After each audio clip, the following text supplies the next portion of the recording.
Welcome to the Micheaux Mission. Two men, one podcast, every black film ever made. My name is Vincent Williams, and I am joined as always by my partner. Hey, what's up? Holla at your boy. This is Len, aka the Bat Tribble. How you doing? And here on the sophomore episode of the Micheaux Mission in 2021, we are going to spend a little time getting some soul with 2020's film of the same name, Soul, starring Jamie Foxx, Tina Fey, and wonderful appearances by Angela Bassett, Felicia Rashad, and blink and you'll miss them, Daveed Diggs. That's true. That's very true. Very true. But before we get to Pixar's Soul, Mr. Webb, do we have some news and mail and business? We got all of that, Vince. But you know what? Talking about soul, it made me a question came to my mind. And you're a big R&B hip hop head. What is your favorite song with the word soul in it?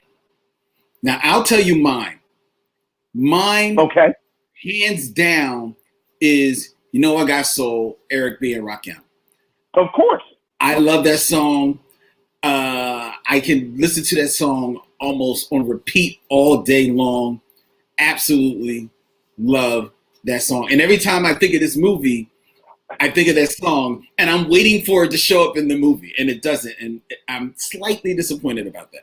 I am the exact same way. I'm sure as soon as we stop taping, I'm going to think of a song with soul in the title that I like more than Eric B. and Rakim's You Know You Got Soul. But like you, I cannot hear the word soul without going through the whole thing. Right? I think I said it last week. If we didn't, we wouldn't be here. Exactly. So it is. It's like Pavlov's dog. If someone says the word soul, you know you got soul. If we didn't, we wouldn't be here. So. But we do have listener mail. Put a pin in that, though, about that not coming up in the film, because that actually speaks to a question I had. All right. It is, consider it pinned. All right. But we do have an email, Vincenzo. All right. It comes from Shantae Williams. Hey, Shantae. Speaking of hip hop, that's a good hip hop name right there. She's Shantae. She's Shantae. She writes in regards to our review last week of Into the Spider-Verse. Okay. Hey, fellas. I enjoyed the podcast this week, per usual. And I went to see this movie, and I was awe of how beautiful it looked. I talked about it on social media and encouraged people to check it out. You were talking about the realness of the characters, and I think that Miles' dad looks like a chunky Ludacris. Watch it again. You won't be able to unsee it.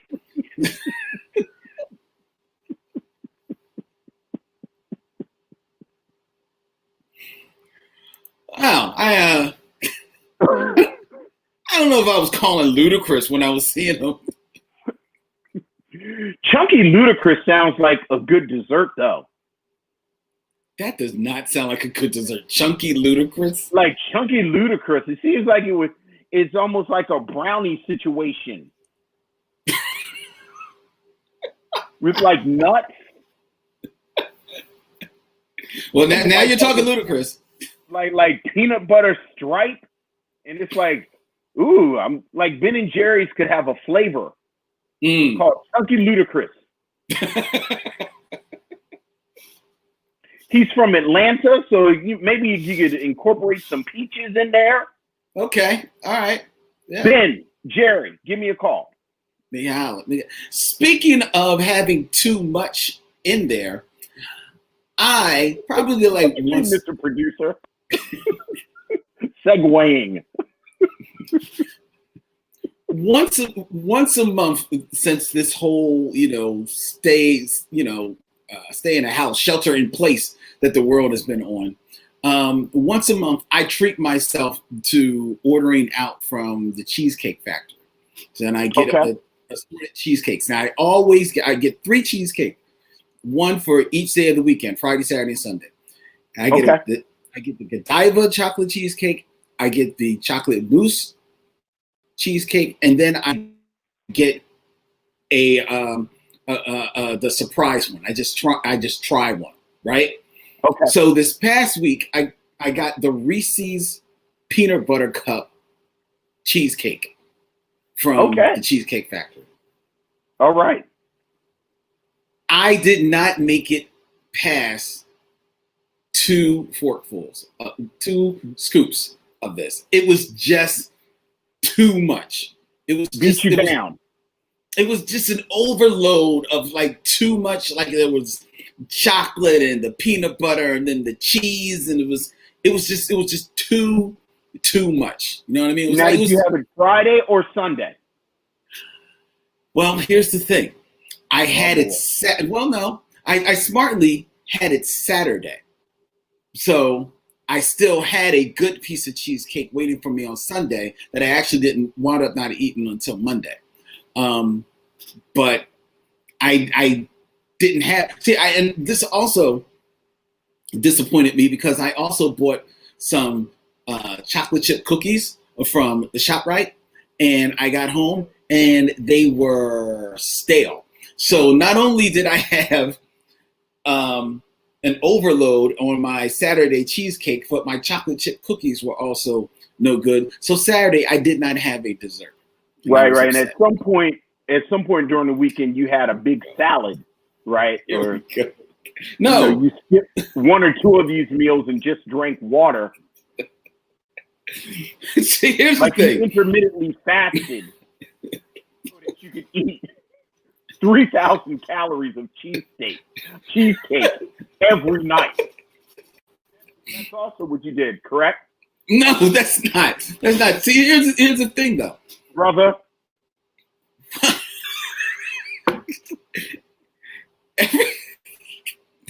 Every day during the week, I do at least 100 to 120 push-ups and 100 to 120 crunches, Monday through Friday. All right. So on the weekend, and I still watch what I eat, but on the weekend, I treat myself to a slice of cheesecake each day. I just didn't want people to think you were out here like Jeffrey Goldblum 40 minutes into The Fly.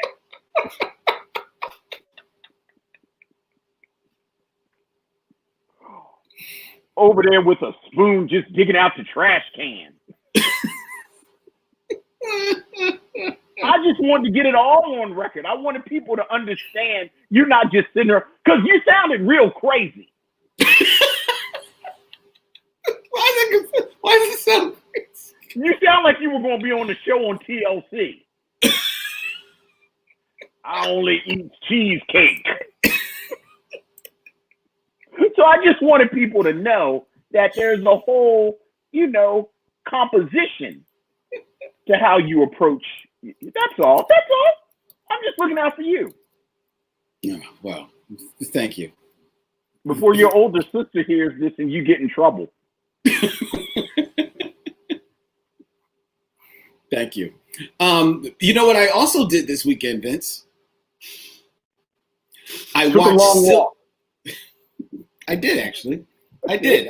I did. I walked 3 miles.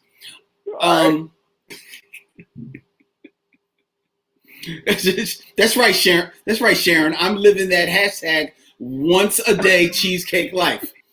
Right. And she supports me. Thank you, Sharon. Sharon Right, we call that codependency. Yeah, we call that missionary love. Be quiet, Vince. Go ahead. What else did you do this weekend? I watched Sylvie's Love, the Tessa Thompson movie. It's the new Tessa Thompson movie. I'm trying to remember where I watched it. I watched it on Amazon. That's right. It was on Amazon Prime. Yeah, oh yeah. And it stars Tessa Thompson with Namdi Asuka. I'm very sorry if I'm mispronouncing his name. I apologize for that. Kerry Washington's husband. Is he? I wasn't aware of that. Oh yeah. Okay. It's not a bad movie. It's not a bad film. It's a period. I don't know. Have you watched it, or you know of it? It is steadily moving up to the top of my list. I'll tell you how it's moving up after you finish. Go ahead. It's a period piece, takes place in the 50s, and it really, at the long and short of it, it's just a love story. That really is what it is. It's not trying to be any deeper than that. It's probably, especially for an Amazon movie, it's probably a good 10, 15 minutes longer than it probably needs to be. Okay. But to be a period piece, you are taken back to that moment in time in the 50s, and it is very interesting, very kind of cool to see, these Black faces just living, not, they're not trying to change the world. They're just trying to get from A to B. You know what I mean? Sure, sure. And Tessa Thompson it was also good to see Tessa Thompson, because a lot of times that I've seen her have either been in action or it's been in drama, right? And this one, she is asked to be, decidedly more funny, asked to be romantic, asked to really carry the movie. And she's a knockout. She's a knockout in the film. Yeah, she's a knockout in the film, most definitely. She overshadows her co-star Namdi a bit. I'm not going to lie, but she is definitely the reason to watch Sylvie's Love. It was cute. It was a cute film. Okay. It is very much on my list. We are big Tessa Thompson fans here on the show, and I saw him in the production of A Soldier's Play that was on Broadway, I guess last year, with Blair Underwood. That's right. Same thing. He was very much overshadowed by the other more polished and seasoned actors, but he was okay. Yeah, he wasn't distracting, but it's moving up to the top of our list because we started Small Acts finally and watched Manuel, the first film / feature in the Small Acts anthology, also on Amazon, by Steve McQueen, and it was excellent. I don't know if you started Small. No, I haven't. Excellent. Letitia Wright is fantastic in it. Okay. And a bunch of British actors, and I don't know if they're Afro-Caribbean. British Caribbean or Caribbean actors. And I believe they all are. But they're all very good. They're all very good. So we are now officially working through Small Acts, and I feel like Sylvie's Love is next. So cool. Aaron Fry is up. What's up, Aaron? Hey, what's up, Aaron? He says, please stop the ice cream talk. I lost 26 pounds in 2.5 months. No sugar and 2 meals a day is incredibly demanding. Didn't think about ice cream until now. If it's any consolation, we were mostly talking about cheesecake. So I was gonna say, Aaron is actually a crazy person. Don't you say nothing about my mama. Wait, what? We were talking about cheesecake, Aaron. So you're fine. You're in safe hands here. Right. We wouldn't do that to you and your diet. God bless you, bro. That's what's up. 26 pounds in 2.5 months. Wow. Congratulations. Yeah, that's impressive, yeah. Congratulations, man. I'm assuming it's what you wanted to do. So God bless. All right. All right. Well, so that was our listener mail that we had. Okay. Vincent, that part of the show is a wrap. All right. And we also, I know there was something else. We got a new review on Apple Podcasts. Hey. And this comes from Euphonious Funk. Right. Hey, Euphonious Funk. And I had never heard of that word, or if I had never seen it spelled out. Right. Do you know what euphonious means? Nope. It means pleasant sounding. Oh. Well, euphonious is a pleasant sounding word. There you go. And Euphonious says that we are Euphonious Funk. You fellas had me once I saw the title of your podcast was The Micheaux Mission. Thank you for adding another thing I look forward to doing on Wednesdays along with new comic book release day. Keep up the good work. The word euphonious is apropos for the great auditory experience you give your fans every week. This is Euphonious Funk signing off. Oh, well, thank you, Euphonious Funk. Yeah, thank you very much. That was dope. It's very nice. Yeah. Okie dokie. Shout out to each and every one of you, all the rest of you out there watching us on Facebook and YouTube, streaming live as we were. Miss Makiba says, "Thanks, guys. You have just articulated the main issue people have with movies, where people get to just be. People tend to complain the movies are too slow or they couldn't get into it." Yeah, see, like, I'm a sucker for a movie. Well, I love movies, but I'm a sucker for a movie that is really just like a moment in time, and it's just the people just being. You know what I mean? Like and when you think about it, I don't know if you would agree, but when she said that, I was immediately thinking about A Raisin in the Sun. And I think one of the reasons why that succeeds is maybe not so much in the second half of in the second act, but the reason why that succeeds is because it is really just about a moment in time. It's about these people just waiting for some insurance money, waiting for the mail to come in. The whole like first act is basically them waiting for the mail, and coming, going in and out of the room. It really is just like this snapshot. You're just a fly on the wall, watching these people just live their lives the way they are. Now, because this is a play, maybe that's a little bit more dramatized in it, and thus the acting and the line readings are such. But I'm a sucker for movies like that, man. And I think that's one of the reasons why I did enjoy Sylvie's Love so much, because there's a moment where she and the co-lead, Namdi, they get locked in the basement. And they're just having a conversation. And it's not a conversation of where you can see them falling in love. They are seriously just having a conversation. And it's just a fun little moment. You know what I mean? It's just a fun little character bit.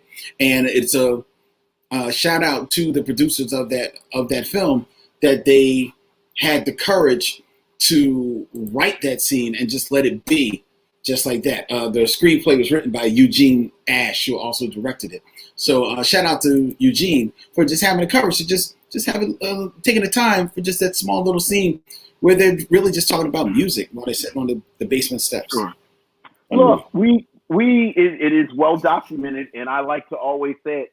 You and I were on the Barry Jenkins train from day zero. Yep. We were early adopters, and part of that is because Medicine for Melancholy, his first film, is really just that. Yep. It's these two people hanging out all day. Mm-hmm. And they sort of talk about issues, and race comes up as it does.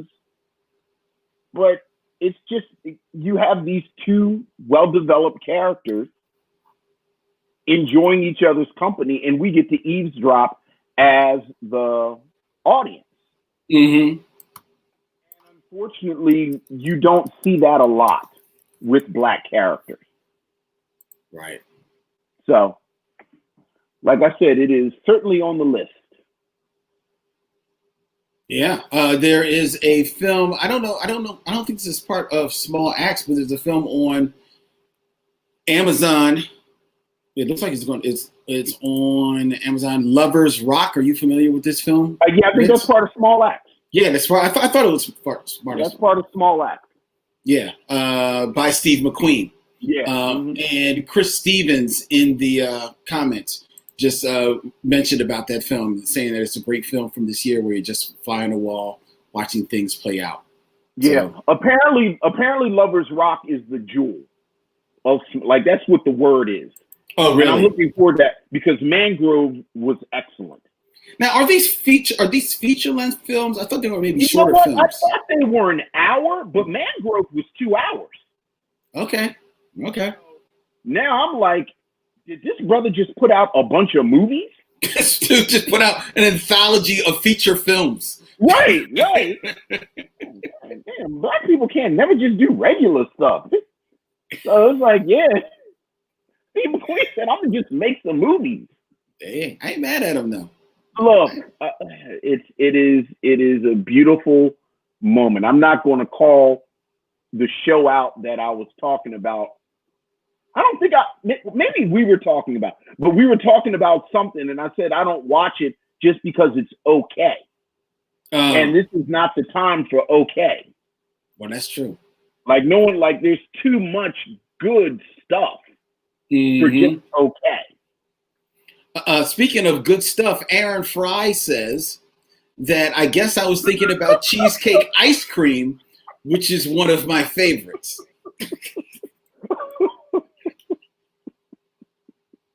Okay, Aaron, you're going to have to give yourself a cheat day or something. Real dog.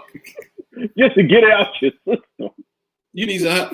Though, I will say, bringing it back around, I guess, I don't know. We'll see. Ben and Jerry's, they had an ice cream flavor called New York cheesecake that I got one time.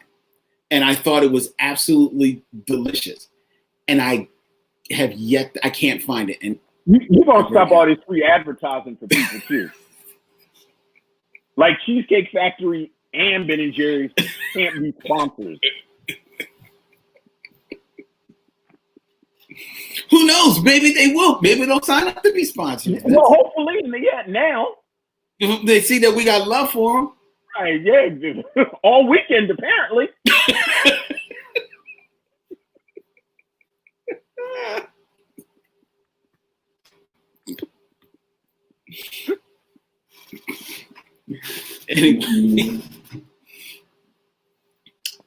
Anyway. So you're just gonna be cool the whole time, right? Let me look at the timer. How come the timer's not up on my screen? Oh, there it is. So we've been talking for 20 minutes. You're just not gonna mention that Phil Lord tweeted about it? Like you're just that cool? I would spend a whole lot of time on it. And I was like, now I know Liz.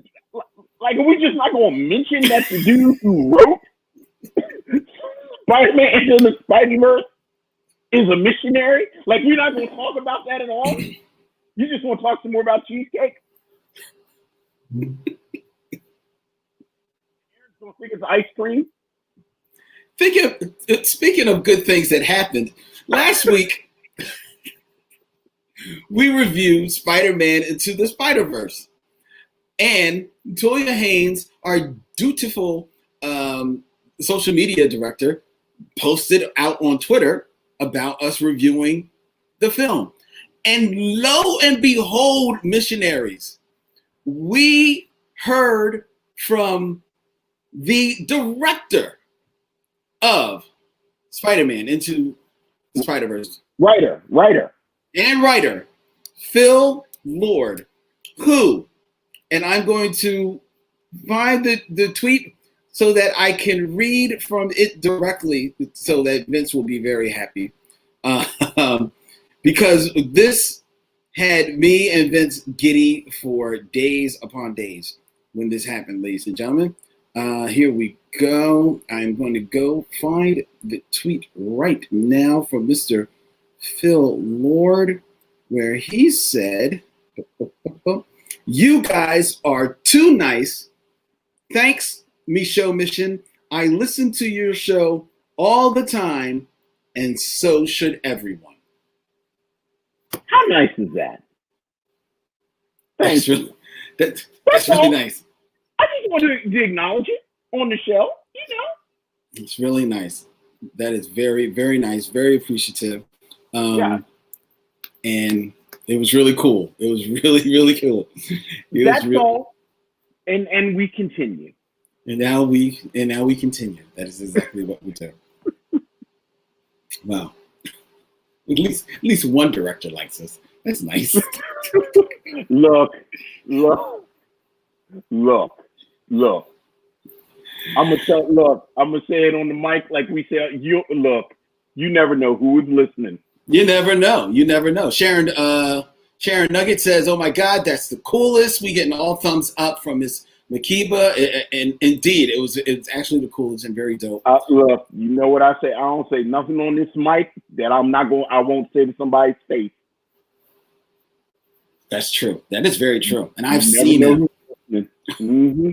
So that's right. We've learned from the early days of the mission. Oh yes, we learned. That's what we learned.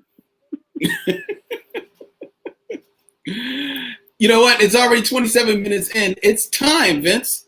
It is time. It is time for us to get into our review tonight of Disney and Pixar's Soul.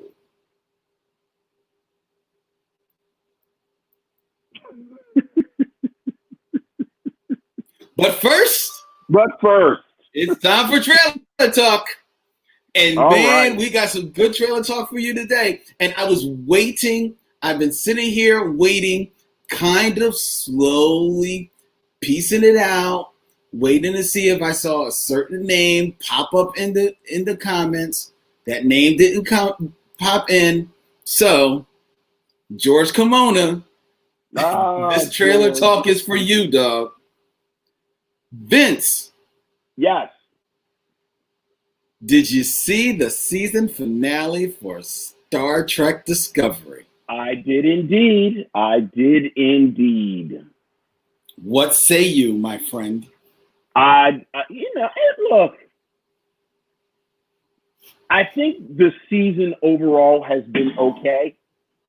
It felt a little unfocused, frankly. Really? It felt like it did. It felt like it was a lot going on. Like they had to deal with Michelle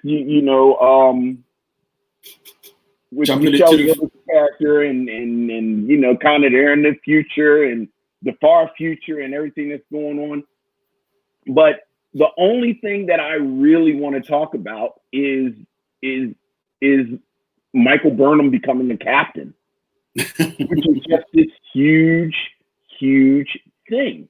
And I'm kind of sad. Like, this is the first time that it's really made me sad that this isn't on regular television.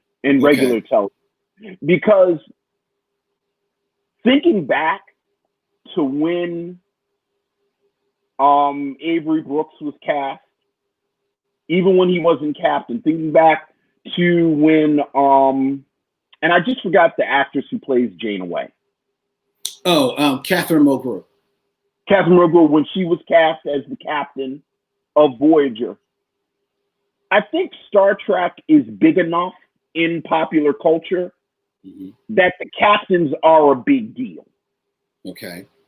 And I think that if this was a show that was on regular television, general audiences, cable, if you will, syndication, if you will, I think it would have been a bigger story about the first Black woman captain heading the show. And I think she has earned it. I thought it was handled really well. Mm-hmm. I think they've been setting it up since the first episode. I ain't gonna say nothing. The black people can't never start off as captain. They always got to earn captain. About 3 seasons in, yes. Some people have made mention of that. Yes. And when the black people get to be captain, but it made me really happy. And like I told you, it kind of snuck up on me how happy it made me. Really? Yeah. Yeah. So see, it didn't bother me her not being a captain in the beginning. And actually there was a part of me that actually celebrated her not being a captain because I liked just the idea of someone else being the answer, you know what I mean, for everything. Because more often than not, that's what happens. You know what I mean? Mm-hmm. You know, say what you want about the captains. Outside of maybe the original series where it was always about Kirk, Spock, and McCoy, all of the other series, there was someone else would have the answer, whether or not it would be Data, whether or not it would be, you know, say Odo or Kira Nerys or somebody else on Voyager, 7 of 9, most of the time once she joined, right? There was always somebody else who was there who would have the answer, and then it would be the captain who just had to make a decision of like whether or not we're going to execute it, you know, their idea or not. So with this, on this show where she was the one that had all the answers and was, you know, by her bootstraps getting work done, you know, I kind of like that. I kind of like that ride or die with her, and she was able to execute that because of her position, because she wasn't the captain. You know what I mean? Because she wasn't the captain, she would go on the away mission. Because she wasn't the captain, she would say like, all right, y'all go over here, follow orders. I'm going to dip out here on this ship and get the work done. You know what I mean? And you can't really do that from the captain's chair. So I kind of celebrated that. That's being said, though, when she does get the, for lack of a better word, the pips, I was just as giddy as everybody else. And I was right there for it. I actually appreciated this season because it felt like almost like they were totally like resetting the table of the series. Absolutely. But it still felt for the most part organic for me. It didn't feel like unfocused. So, and it felt action packed. It still felt very thoughtful and meditative, like Star Trek can be, the best of Star Trek can be. So I enjoyed it. I enjoyed the season. I enjoyed the show. And I will disagree with you on this. Maybe it's a bigger story if it's on regular television or cable. However, if it is on regular television or cable, this show doesn't succeed, so it doesn't get the numbers. I think where this would have gotten more eyes is if instead of it being on CBS All Access, it's on Netflix, it's on Amazon, or it's on Hulu, or it's, you know, one of the more sexier streamers. You know what I mean? I agree. That's a good point.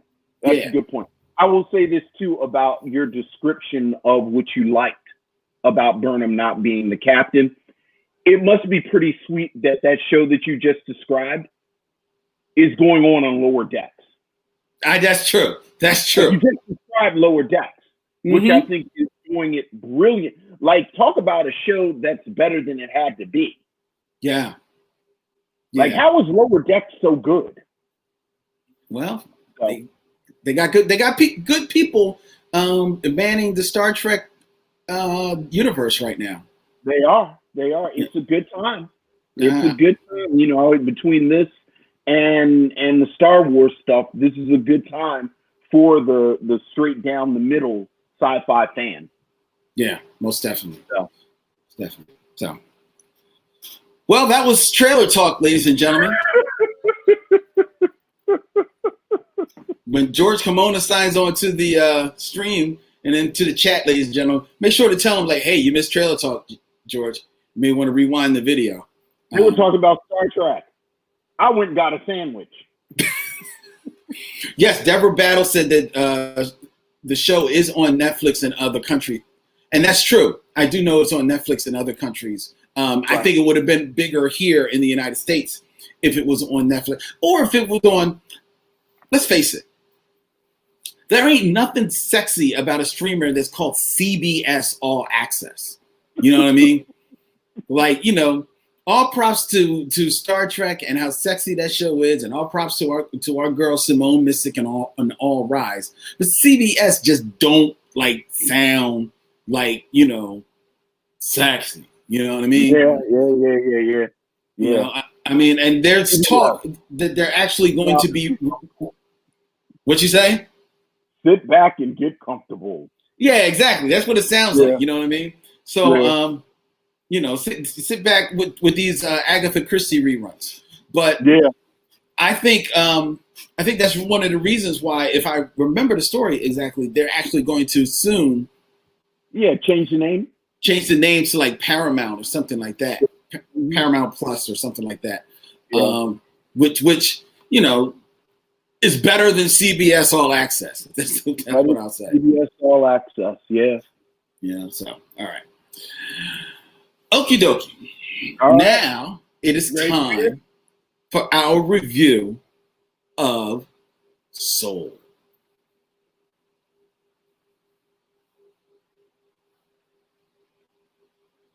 Give me a finger point, like. I know. I'm watching the time. I got you. Okay, I'm sorry.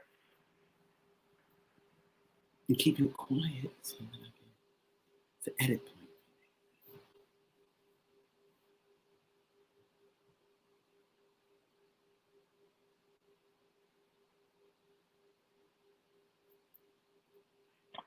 Soul, a 2020 feature from Pixar, is an animated film that tells the story of Joe, a middle-aged band teacher whose life hasn't quite gone the way he expected.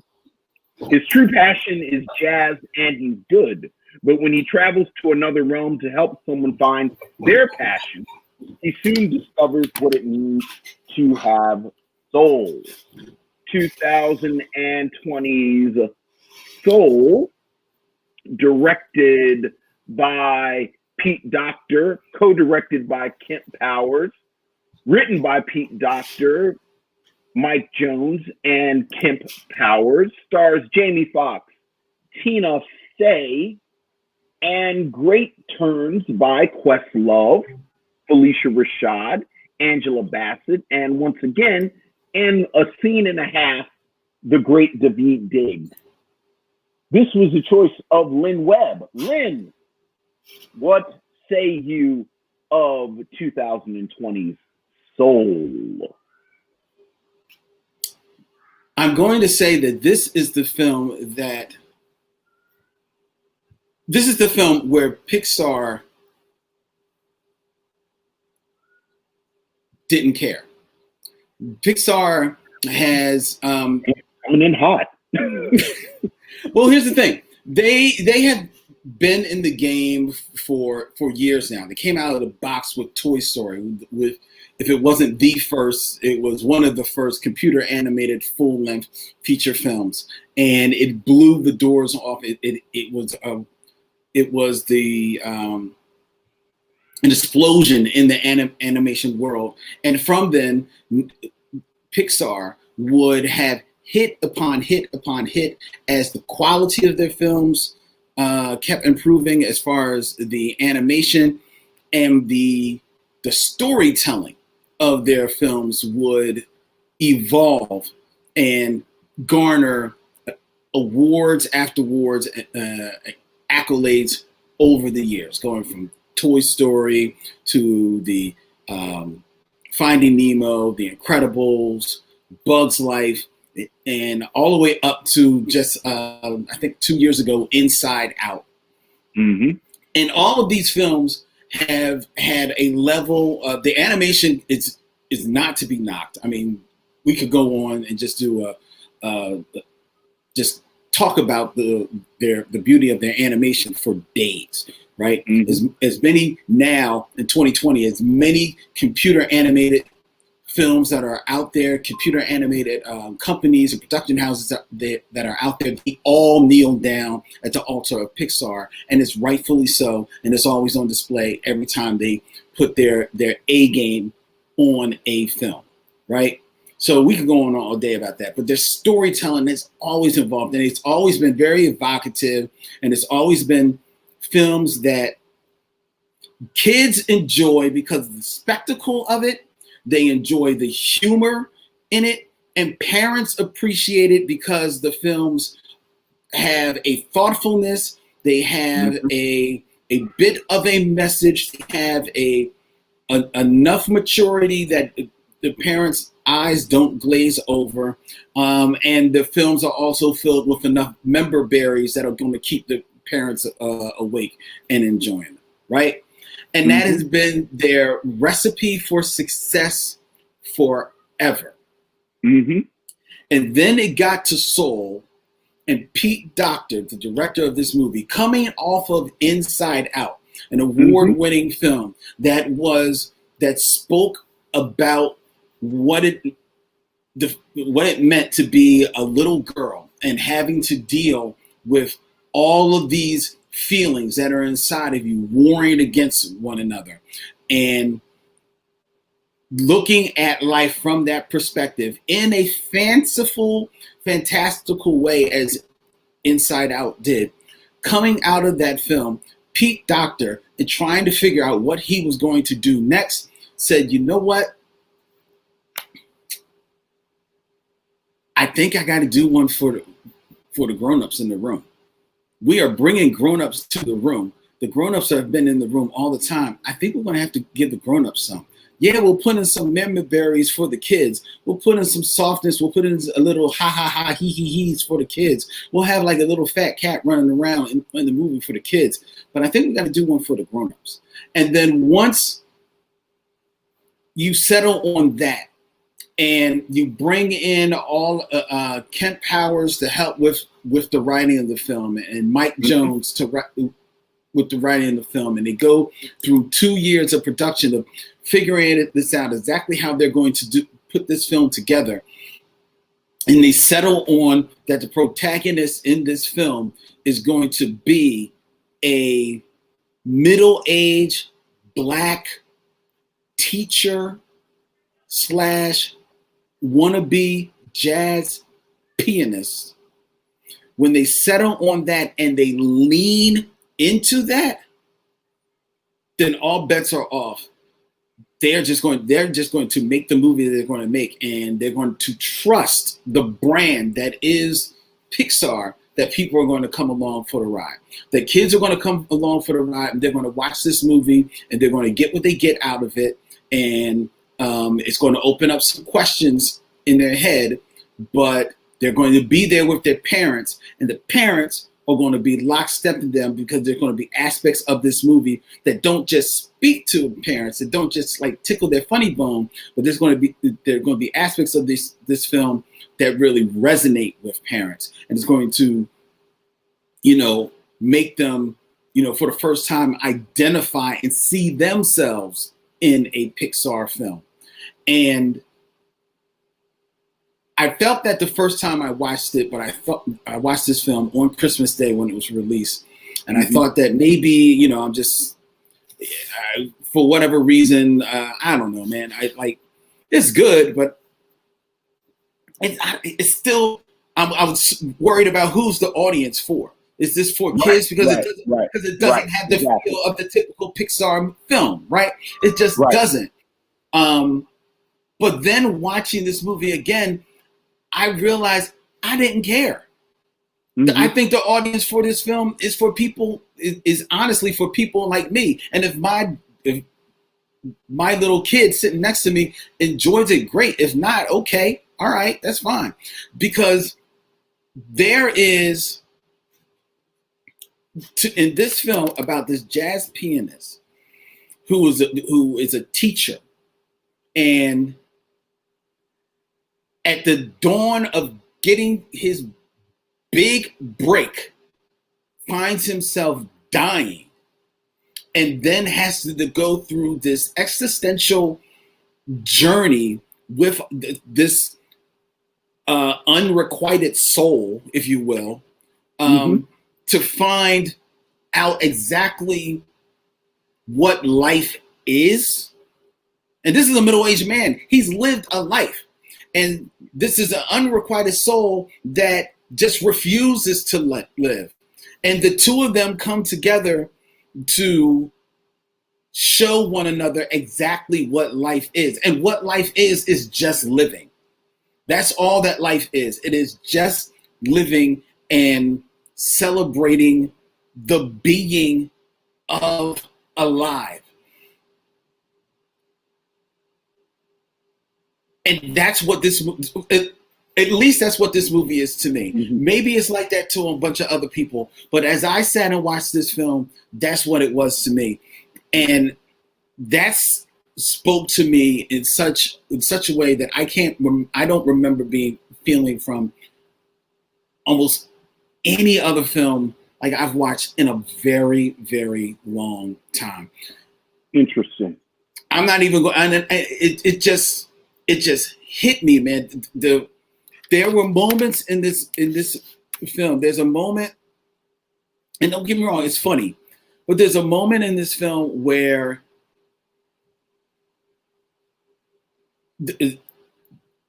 Joe Gardner, the teacher, who for a time in this film is, he's embodied by this unrequited soul who's voiced by Tina Fey. And it's through his body that she is learning she's experiencing life. And there's a moment in this film where they go to a barbershop, which is probably the first time since Barbershop, a true barbershop experience has been on the screen, like a true barbershop experience. Absolutely. Because quiet as kept, ladies and gentlemen, the barbershop of, Coming to America don't exist anymore. This is the barbershop that you're going to right now, right? And when they go to that barbershop, not only in an animated film do you have the full diaspora of African-American shades, colors, feelings, vibes, looks, attitudes on display in that barbershop, but you have the patois of African-Americanism in there. And when Joe Gardner sits at that chair and begins to have a conversation with the barber who the real Joe Gardner has been going to for years, and they talk innocuously about jazz and never really have had a conversation. And at this one time, they have a conversation, and it reveals so much more about one another. And that resonated with me because I have long been a guy who kind of sometimes am guilty of the same thing, not taking the opportunity, putting people in a box and not really enjoying it and engaging in the moment of being with someone, right? I try, and I struggle with that. I know I've grown enough that I catch myself and I kick myself out of that. But that resonated with me. There's a moment where that Joe Gardner is sitting down on a stoop and just watching life go by, and and it's just a beautiful moment, and it resonated with me, man. There's a moment where that Joe Gardner has a conversation, has to stand up for himself with his mother. Who is beautifully, we'll go on, I'm sure, later about the voice acting in this. Joe Gardner is beautifully voiced by Jamie Foxx. This man can't do anything wrong. His mother is voiced by Felicia Rashad, who with her voice and that character design just epitomizes this mother figure. And it's a moment that I know a lot of brothers that have had that moment with their moms, and you're scared of that moment. You're nervous about that moment because that's your mom. And so there was a realness there. I just really felt, and watching it a second time, I enjoyed this film. I just really loved this movie. I love the feeling that it gave me.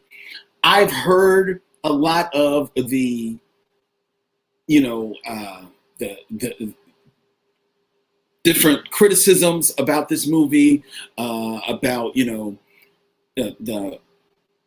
black voice being coming out of a cat in the movie, and him not having his own voice in the film, and he's not always in his body. There's moments where he is just a disembodied soul as well in this film, and there is a darkness to this film. There's a brother that is like accidentally, for lack of a better word, killed in this movie, and then return, and I was like, whoa, it's dark. And like, yo, that dude will never be the same. You know what I mean? So there are some things in this film, but there's things in every film. But and it is very meditative. It's not for kids. I don't care what they try to say. Like if you're 4 to 10 years old, this film's not for you. It's not in your vibe. Maybe if you're a little bit more mature, you can watch it. You watch it with your parents. It definitely opens up questions about the hereafter, the great beyond, the great before, beautifully depicted in this film. So it can definitely spark a conversation, but I don't know if it's a conversation a child is ready to have with their parent. And I'm pretty sure a parent is not ready to have that conversation with their child.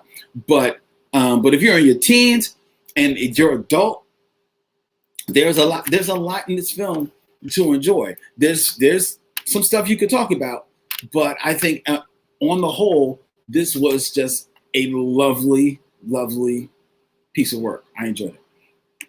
I'm done. You go, and then let's chop it up. Let's chop it up. I'm ready for you. I'm ready for you, Vince. I'm ready for you because I know you coming, and I'm ready. I think the way you just reviewed that was a perfect example of this film, where if you run back what you said talking about the film, you did not mention race for almost 10 minutes. Mm-hmm. You talked about all the other aspects of the film, and I agree with you. Like, this is the work just on a technical level of masters. Just the animation on Earth, the abstract view of the afterlife or the before life, if you will. That this is clearly the work of a studio that has been doing this well for decades. I think the metaphysics of it, this is Pete Docter's thing. Mm-hmm. Like this is like when you look at what Pete Docter has worked on at Pixar, and you look at Up, and you look at, in my mind, is the last great Pixar masterpiece, which is Inside Out. Mm-hmm. This is right up his valley, and I think this is a film that, as you said, puts these issues in the forefront in a way that I do wonder if this was something that was made for children.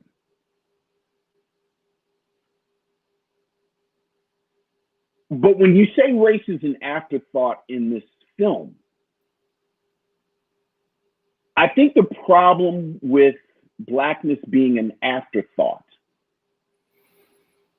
is that the default is missteps that could have been easily avoided. Okay.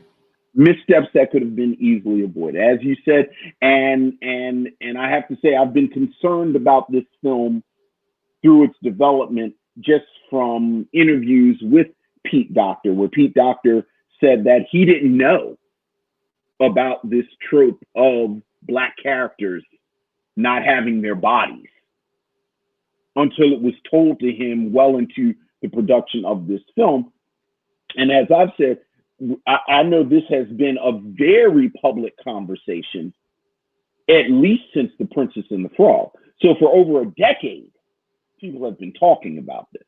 So mm-hmm. for you to be basically one of the kingpins at the most influential animation house in the world, making a film about a Black character, and you had no knowledge of this, gave me pause about how invested you were in making this film about blackness. As you said, the decision to make this character black happened into the development of the film. This was not a film that from the ground floor they said, we're going to make this character black. And just to fast forward to the end of my review, this film did not have to have a black character. Mm-hmm. I would dare say I would have liked the film better if there just were no black people in it. Like if Joe Gardner would have been a rock musician or, I don't know, a classical composer and the exact same storyline, and then just kind of go from there. There are beautiful moments in this film. As you said, the moment that everyone talks about is the barbershop scene, which is glorious. It is a glorious moment in this film, but in my mind, it is parallel to those performances in those films from the 40s where the black acts would come out and perform, and it's not really part of the plot of the film. The black acts would come out, and you can see that they're inserted in the film in a way that when those films went to the Southern distributors, they could just cut that part out and take it out. Like there's nothing about the barbershop scene that is crucial to the film. And I disagree. I mean, you can disagree, but the plot is not moved along any way in the barbershop that it's not moved along the rest of the time. I mean, 22 is learning how to live. 22 is showing Joe what all he's missed. Mm-hmm. Joe is seeing it through 22's eyes. If you clip out that 5-minute scene, it's the exact same film. She still has pizza. She still told the girl to play trombone. She still has the moment with his mom with the suit. And it's the same film. It's a beautiful scene, but it's a scene that, again, is sort of put on, like there's this veneer that's put on. And again, I think even with the part about this character doesn't have to be black, in my mind, 90% of the issue, like we talked about the character not being black, then there's the fact that the character gets outed. Like you have this white woman who tries to steal his body. She's not a white woman. We could say she's not a white woman, but when they say in the actual film, you sound like a middle-aged white woman, and she's voiced by Tina Fey, I invoke the Panthro/Jazz from the Transformers rule. This is a white woman. It's a white voice. Just a few months ago, you and I talked about the Goofy movie and the way race is encoded in these characters. So I don't care what it's Tina Fey. And I love Tina Fey. It doesn't have to be in this movie, though. Like, this is not Ellen DeGeneres in Finding Nemo or Amy Poehler in Inside Out. Like, this is not a voice performance that if someone else played it, somehow it would have affected the quality of the film. You use a magic wand and you put me in charge. 90% of the icky racial politics in this film are solved if you just drop Issa Rae in this role. Drop Michaela Cole in this role. You know what I was thinking? Drop Tiffany Haddish in the role and keep the joke. Have Joe say, "Why do you sound like Tiffany Haddish?" And she says, "Because this voice is really annoying." She's ready. And then lean into it. So then you don't have this that you're talking about. And you're saying you haven't seen this before, this sort of late development of an artist or of a person, and now they're appreciating life about how it is. And I call complete shenanigans on that because we just talked about this storyline less than a month ago with the 40-year-old version. Yeah. So that ultimately, like, I liked it, okay, but I really do feel like the overall quality of it wasn't good enough for me to ignore the other part. And not for nothing, obviously I don't know, I wasn't in the room, and you know, it's like they say, success has many fathers, failure has none. I don't know what the dynamic was between Kemp Powers and Pete Docter and who made what decision to do what with where. But I just read an interview with Pete Docter where Pete Docter said one of the endings that they thought about was that Joe would sacrifice himself and stay in the afterlife so that Tina Fey's character would go on. And that is completely where the narrative is headed. Like that moment where the character drops in and says, "Joe, we're going to give you another chance." That feels like a last minute addition. I agree with that. Where somebody said, "You cannot do this," and the whole film feels like that to me. It feels like Pete Docter had a plan. He decided to make the character black. He rightfully pulled in some black people, but I don't know how much their input changed the actual course of the narrative.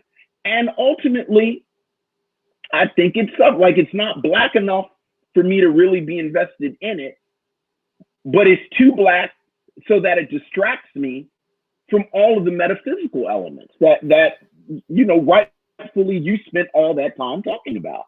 Well, first of all, I'm going to go back to the barbershop scene.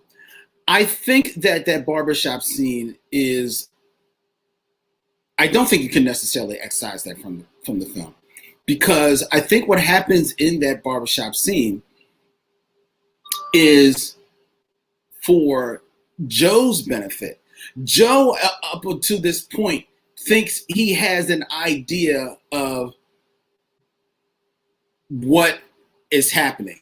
Like, you know, he thinks because of what he has experienced in the great beyond and great before, or what have you, is that people have a purpose or spark, as they say. Mm-hmm. And he, in that barbershop, feels like, you know, the barber who, I'm get his name real quick. I had his name. Hold on. Dez. Mm-hmm. He feels like Dez's spark is cutting hair. You know what I mean? Because he's such a good barber, and he goes in there. You know, he's been going to this barbershop with pretty much like having that guy in that box, and that barbershop scene allows Joe to see what just taking a moment of being not about yourself and just being in the moment can open up. And learns so much more about Des, learns about his true dreams and how his life played out and how he enjoys himself. He's not upset. He's not mad at where he is. He's found joy in what he does. And that's an eye opener for Joe's character. Is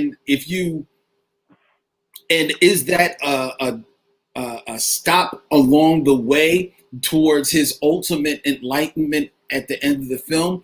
Yes, but I think it's a crucial point. And I think if that is not there, then you don't necessarily get to the end. Now, yes, could you have written another scene? Certainly, you could have always written another scene, but that's the scene that they wrote. Sure, you know what I mean? No. I'm going to play fair. That scene's not there at all. The rest of the film is exactly how it is. When he steps out from the gig at the end of the night, and Angela Bassett's character gives him the water story. Yeah, Dorita, and she tells the water story. How's he not land on the same place? I don't think he doesn't land on the same place there, because why not? Because in that moment is he realizing like, oh, this is not all that, you know, he had worked it up to be throughout his whole life. This what he was working for, what he has been striving for this whole day. This is what the man came back to life for. You know what I mean? Right. But the barbershop is literally a detour. No, it's not. You can call it a detour, but when he has that moment with Doretha Williams' character, and then goes home and relives his day, he relives every step along his way, including the barbershop, and that is where he begins to. It all starts to settle in for him, and he needs that step along the way. The gig is not the moment. The moment after the gig is not the moment. It's the meditation afterwards. The meditation on why am I feeling this way? Why did this not do this for me? And reliving everything else that is the moment. That is the eye-opening moment. And that barbershop is one step along that way towards that enlightenment. And it is a crucial part of that. No. It's also a crucial... I agree with you, Step, but you're saying the pizza, his mom in the suit, Cody Chestnut in the subway. Cody Chestnut, the Cody Chestnut is a quick thing. The pizza is a quick thing. The mom is a big piece. The barbershop is a big piece. There are going to be little nuggets here and there, but then there are also big chunks. There are also big bites of it. Right. And the barbershop is a big bite. So right. I disagree with you on that point.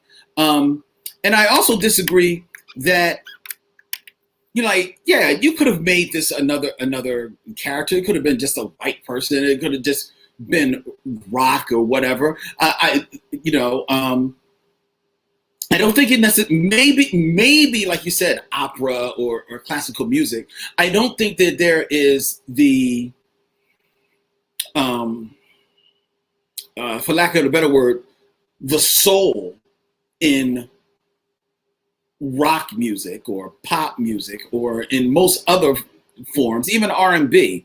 There's not a soul that is there that you will find in jazz, which makes it analogous to what this movie is about. So I think jazz is where you have to is a great place to be there. And when you go with jazz, then that puts you into African American worldview because of how many jazz artists are African American, have been and are. So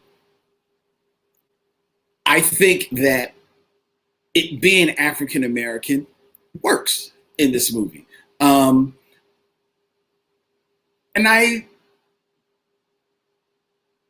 it works for me. One of the moments that a lot of people talk about is in the scene where he's talking to his mom. And I think, and if you want to talk about maybe input, we don't know whether or not this was Pete Docter's decision, Ken Power's decision, or all of the people that are brought in to think about this movie's decision. Mm-hmm. But I think that one of the smart things that this movie does, and shows you that for any missteps that they made, they were honest missteps on trying to do the right thing, is that in that moment where Joe is talking to his mom and and for the first time he's standing up to his mom, while the scene first of all is always told in Jamie Foxx's voice. It's Jamie Foxx's voice that is saying it. And because if people haven't seen it, Jamie Foxx is in the cat, Tina Fey is in his body. But because the audience is in on it, we hear Tina Fey's voice come out of Jamie Foxx's body for the entire time that she's in Jamie Foxx's body, except for comedic effect or this moment that you're talking about. Right, because in this moment when he's standing up to his mother for the first time, you see Jamie Foxx's voice coming from the cat, basically because he says, all right, say this, tell her this, because now and how many times is it like that? When you're outside of yourself, you know what you want to say. So he's outside of himself and he knows what he wants to say. And you hear Jamie Foxx begin to say what he wants to tell his mom, telling Joe / Tina Fey to say. And then there's a smart little, crossfade to the Joe Gardner character, who was now once again speaking in Jamie Foxx's voice, continuing on saying what he wants to say to his mom. And I think it would have been, for those who want to say that this film was tone deaf, it would have been very easy for them to just continue having Tina Fey say those lines at that moment. But no. I'm sorry. Go ahead. I'm sorry. Go ahead. But I think that is evidence that this film is thoughtful, is trying to be as respectful as possible about the untold politics at play, and it works all the more for me because it lands that much stronger for me, that scene. In my mind, that moment is like the scene at the end where the narrative pulls completely off track and lets him go back to Earth. In my mind, the tone deafness that you're talking about, it just highlights it more. Really? Like the whole conceit is tone deaf. And then you have this one moment where you put a Band-Aid over it. And then you go back to the tone deaf. And again, I think it's the next scene. I think it's the next scene where, again, I joked the first time I saw it when she was in it, where I said, oh, he's getting get outed because this white woman has taken over his body. But then she actually get out him. Like she actually steals his body. And until the plot comes in and takes it, she stole his body. What's so funny is that his affectation, remember everybody in Get Out, whose body was taken, they always wore some type of head stuff. Yeah. Because of where the surgery was. And I actually said, and this blank is actually wearing a hat to cover up his scar because he just got get outed. And I'm sorry, this is, and tone deaf is the perfect phrase for it. This screams there were no black people in the room when this initially was kind of laid out. And I'm going to go back to Tina Fey is an easy fix. Like if it's not Tina Fey, it's not as uncomfortable. It's not as icky. And there's nothing about Tina Fey's performance that was crucial to this role. And in my mind, once again, I'm going to go back to what I said initially. Race is an afterthought. It was an afterthought to this. And I think what annoys me about the conversations that have happened after this film is that because there wasn't as much attention paid to these very easy fixes, people like you and me have to have a debate about it so that people like you have to do heavy lifting that should have been unnecessary. I'm not doing heavy lifting though. I don't honestly feel like I'm doing a heavy lifting. I'm talking to you. How many conversations have you had about Soul since it came out? I've had, honestly, 3. And how many of those 3 conversations have been you halfway having to defend it?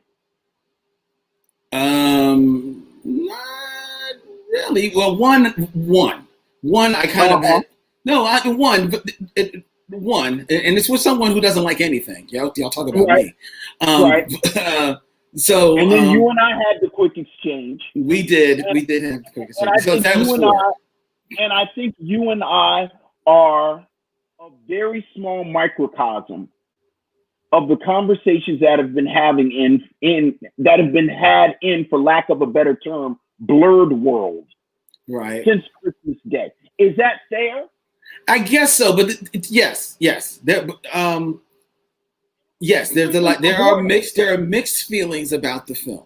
And it was completely avoidable. Again, Princess and the Frog came out in 2009. Yes. I am positive someone has written a dissertation on Get Out. Plenty. Like if white people didn't know about black people's fear of losing their bodies to whiteness and our bodies sort of being treated as an entity that can be taken, they've had 3 years.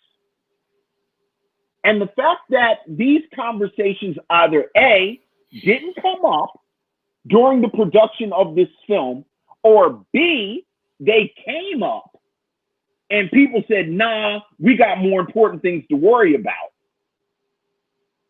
I think is worth talking about. It's worth talking about. It's worth talking about. And I honestly, look, there are times where these conversations are valid. And no, I shouldn't say there are times. This is the valid conversation to have. But because it is a valid concern. I land on when I see a film that, in my mind, gets it right a good 90 plus percent of the job, then I'm cool. I'm cool. I'm cool with it. You know what I mean? I think that's 100% fair. And I think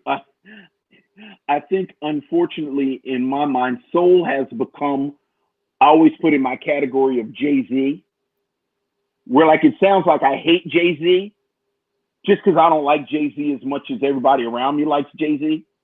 Like people say, oh, Jay-Z is the greatest MC of all the, and then I always end up with, I mean, he's all right. And that's how I am with this. Like people who like soul tend to love soul, which I think says a lot about this film. And what I found myself saying since Christmas Day, not just to you, but I've had this conversation with several of my friends, is I'm like, it's all right, but I don't love it because of these issues. And again, A, it's the issues. B, it's kind of annoying because I think there are issues that we talked about. Like we talked about it with The Princess and the Frog. I think The Princess and the Frog kind of gets a pass because no one actually talked about it. It's like, okay, my bad, I didn't know. But once again, people were talking about this with soul from the very moment that they showed that first image. From the very moment they showed that image of the ghost, people said it's a soul. Like this. Right, soul. Right, I'm sorry, of the soul. In that, that dumbass movie Will Smith was in last year, where he was a pigeon or something. Spies in Disguise or something like that. Yeah. Right, Spies in Disguise. Which, another film, better than it had any right to be, but it's like, God, can black people just be? Like, can black people just be? Like, can I just be black? Well, you, Lynn. Hey, Lynn, can I go 2 hours and have fingernails? But fingernails? How about that? Like, that was a beautiful haircut that he got, well, his body got, because he didn't get it. Like, can I get a fade and like just keep a fade for 2 hours? Speaking of the barber scene, Dez, played by Donald Rollins, Mrs. Makeba mentions that my cousin wanted to be a veterinarian, but realized she functions as a healer in the role of a barber. That scene hit hard for her. Fatima Ali says, I agree with Vincent. Casting Tina Fey as 22 makes Soul the animated Get Out. I'm not going to go that far, Fatima. I'm not going to go that far. Aaron Fry asked the question, where did you think Joe ended up, teaching or playing with the jazz in the group? Let me take that one, Lynn, because that's a positive one. I was happy they didn't tell us. I was about to say the same thing. I thought that was a really smart decision. I was happy they didn't tell us that. Mm-hmm. I was happy we don't know where 22 Soul ended up. I love that. I love the courage of that ending. Right. Like, I love the fact that the point was now he's going to live his life. Exactly. Right. Yeah. I like that. And she is living. Well, they are living. 22 is living the life that they are living, and we don't know what it is. And I appreciated that as well.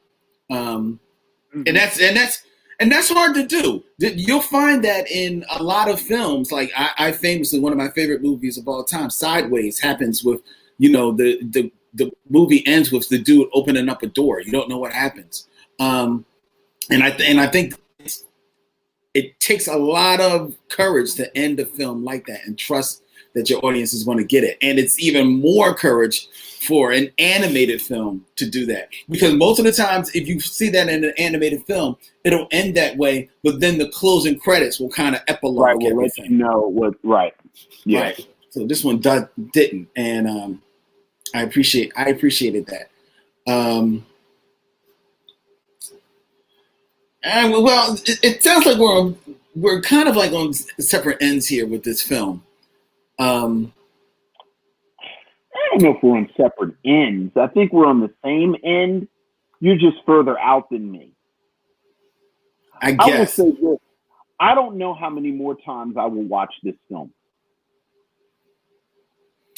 Well, that's fair. That's fair. I don't know how many more times I will watch this film either, but it's not because I don't like it. It's because there are some films that I enjoy so much, but they touch me a little bit. They touch too much of close to the bone.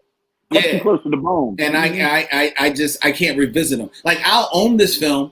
I'll buy it. I'll own it. It'll sit proudly on my shelf. But yeah. I need Pixar to get some more black folks at Pixar, frankly. Like, I think between this and we can quibble about it, but I think even you could begrudgingly admit they could have handled things more elegantly as far as race is concerned. I am still sort of like, I still look at Brad Bird with a little bit of a side eye. Comments on Frozone's wife in The Incredibles, and just generally Pixar has a bit of an old white guy sheen to it. I mean, I think that in 2021, when we are talking about all of the really interesting stuff that's happening in animation. I mean, we talk about Matthew Cherry, but I don't know how much you were there when it was happening. Mm-hmm. These blurred social media groups. I remember when Matthew Cherry was doing his Kickstarter for Hair Love. And I don't know about you, but I didn't pay any attention to Matthew Cherry. Right. Because there were dozens of young black cartoonists just as talented as Matthew Cherry, churning out really good work all the time. Mm-hmm. So that if you get more voices in the room, you get a greater, more vibrant result. And ultimately, I think Soul frustrated me, because I think it could have been something much better and something much blacker, frankly. Yeah. Okay. It did not frustrate me. I thought it was black enough for me. I enjoyed it. And we haven't talked about it, but another glowing aspect of this film, and probably for the first time in a long time in a Pixar film that is really, really being celebrated, is the music. From the score from Trent Reznor of Nine Inch Nails to which takes place in the Hereafter and the Great Before, where you hear that music. and design work in those realms. I love how they totally, don't lean on any type of culture whatsoever. It's just all about shapes and cubism and everything like that. And then John Batiste, the jazz that man puts together for when they're on Earth. I mean, oh my God, man! It was like almost watching like some beautiful New York Minute movie. I was mesmerized. It's a gorgeous film. It is a gorgeous film. Yeah, I really am. Really. So, Bree 517, real quick, says Better and Blacker sounds like a Chris Rock special, and it's better than a Chris Rock special. I'll say that. I will say that. Bree also says her favorite line: "We don't crush souls here. That's what Earth is for." That is a very good line. I'm going to tell you another good line. There's another good line, and I was looking to see if I saw it quoted someplace because I can't remember. But when he meets like the guru guy who's like, this like nut dude, voiced by Graham Norton, great voice work, fantastic voice work. And he talks about like, I'll be here when the moon is like on high, when the sixth chamber of the eternal equinox of the government calls it 6:30. I cracked the hell up at that part, man. I thought that was so funny. A Facebook user says, first, no one enjoys watching a black man get the James Evans treatment. Getting to your dream and then slowly by falling down a manhole was tragic, but him coming back and getting his dream only for it to be anticlimactic and pointless was even worse.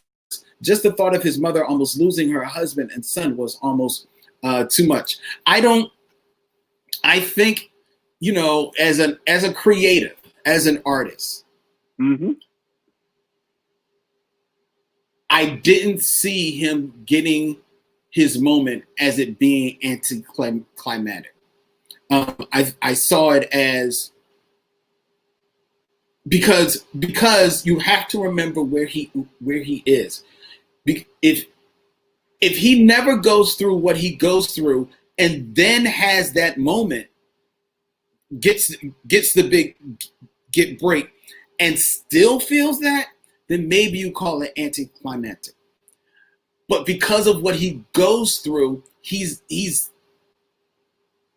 thinking differently, he's looking at life differently, and he is experiencing things differently. Sure. So I don't necessarily think that it was anticlimactic, nor do I think it was pointless. I don't think that he sees it as being pointless. I think he sees it as okay. It's almost like bucket list done, but that's not my life. You know what I mean? And now I get to go live my life. Yeah. Right. So I disagree with that sentiment. But again, the flow of the film was he was going to go and sacrifice that life to give 22 her pass back. And then he was going to stay up there and be a coach. Well, also to the unborn souls. Like that's 100% where the story was going. But also that also points to, right or wrong, what you might say, that also points to a point that I read in a review. There's no bad guy in this movie. If you want to see the guy say that the accountant in space, Terry, is the bad guy because he's trying to get him to come back to the great beyond, you can, for lack of there not being any other, antagonist, but he really is not, because he's just a dude doing his job. And as he points out to Joe, say what you want, Joe, you cheated. Yeah. You know? And he says that. And when he says that, it hits home for Joe, and hopefully it hits home for the viewer as well, because he did cheat. Nobody stole his life. He wasn't the man wasn't looking both ways when he was crossing the street. Yeah. All right. Well, Real quick. I'm sorry, because somebody's answering a question. Rebecca Porter saying that the music was incredible. I thought Joe went on to perform and to teach. I think he realized the fullness of life he had while teaching. I didn't recognize 22's voice, but was upset when he was going to give that up for her. And I think that was the idea. I think that was the idea that you were meant to be upset, and ultimately, it's why it played out the way it did. I would recommend, before I'm going to jump the gun, because I know the question you're going to ask me. I would recommend that you watch this film, ladies and gentlemen, primarily because, one, the mass majority of the Micheaux missionaries, I think, are in the age range where they can appreciate the story and the themes of this film. And I think that regardless of your view on the depiction and the treatment of the African American physicality and voice in animation, I think that there is I think that this is a very, very fine representation of us on film, in animation, in depiction, and in our voices, and in our lifestyles up there on the screen. And I think, for nothing else, for the conversation that it just created between me and Vince, I think these are a conversation that it will create for you and whomever you watch this film with. I think it's a very thought-provoking movie. I think it's a funny movie. I think it's a soulful movie. I think it's a lovely film. And I think it's worthy to be explored. I also think you should see this film.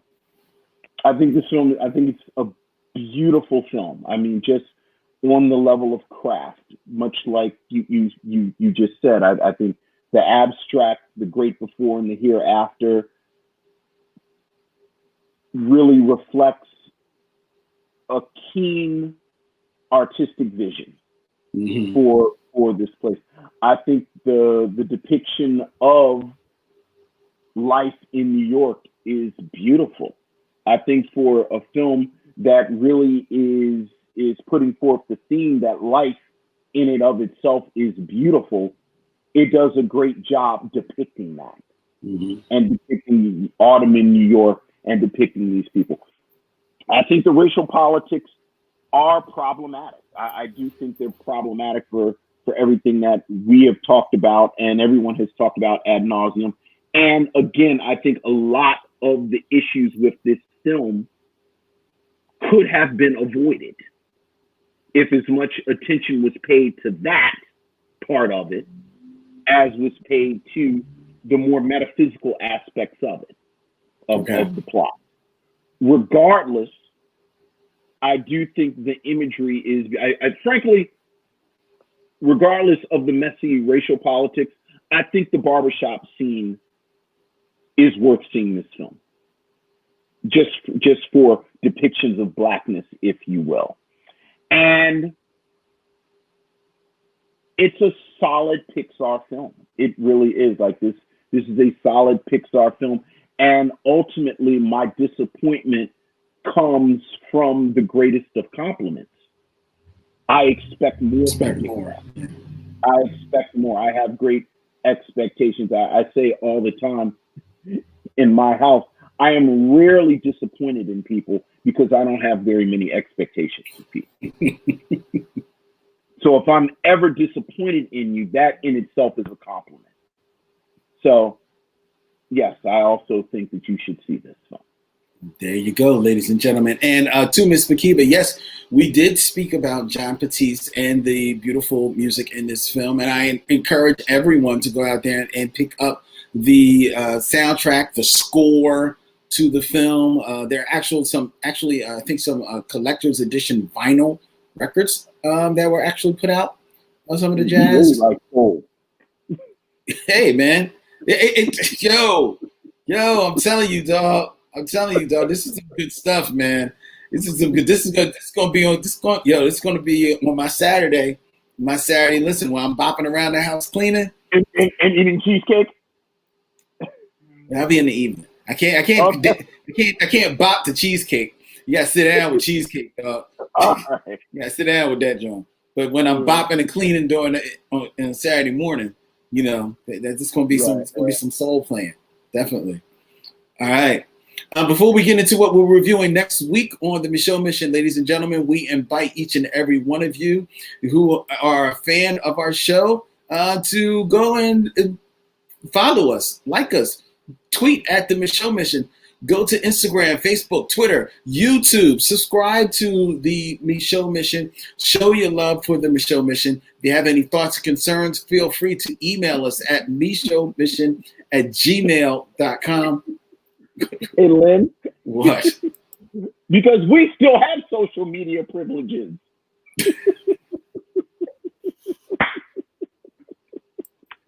Yes, we do. We're still on Twitter and Facebook and Instagram. You can't go on Pinterest. Why you can't go on Pinterest? You can't go on Pinterest. Like he can't go find a recipe for Chex Mix. How you the president and you can't go find a recipe for Chex Mix on Pinterest?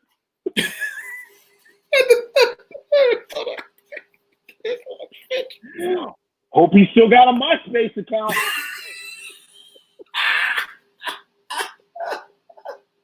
Maybe he can go post on Black Planet.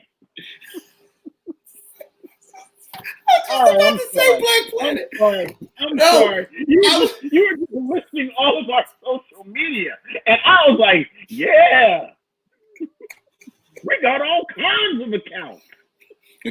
We're gonna find out Trump bought Christian Mingle, and he's just going.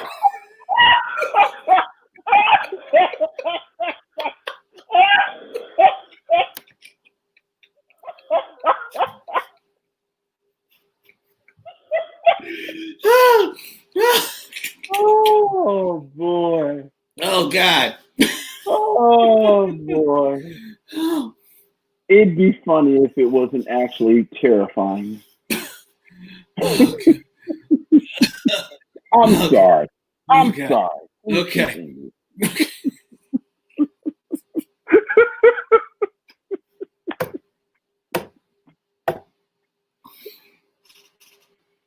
Anyway, if you want to help support the show, ladies and gentlemen, go to micheauxmission.com, hit swag, buy some of the cool designs that we have there, brought to you by way of our good friends at T Public. The Micheaux Mission is a proud member of The Podglomerate, thepodglomerate.com, curated podcast for your tender earbuds. The show is available in a very edited form for the time being on WPPM LP 106.5 FM Philly Cam. People Power Media here in the city of brotherly love and sisterly affection every Saturday at 1 p.m. And you can wake up with the Micheaux Mission every Monday morning at 9 a.m. on WKDU FM 91.7 FM, the voice of Drexel University. All right, Vince, I believe next week it is your selection for the our viewing, right? I am up. And what are we going to be watching? We're going to watch something that we have talked about several times throughout our journey, and we just haven't gotten to it yet. And I'm very much looking forward to that. And now I am going to talk slowly because I still have all of the soul info up. And when you type in watermelon, it's all kinds of stuff that comes up before The Watermelon Woman, which is a 1996 film by Cheryl Dunye. Yes, and that is what we will be watching next week here on the Micheaux Mission, The Watermelon Woman. And we want to give you a heads up, ladies and gentlemen. Stay tuned on our social medias in the coming weeks because we're going to have a cool little contest that we're going to be running, putting out there for you as a prelude to a special event that will be happening this year for Mother, May I Have Another one of those bad movies. Look forward to that coming in the next couple of weeks up on our social media as well as in our Facebook group. It promises to be a lot of fun. I told you we're going to get interactive with each and every one of you. All right. Until next week, he's Vincent, I'm Len, and in parting, we say, we'll see you when it's time to meet again.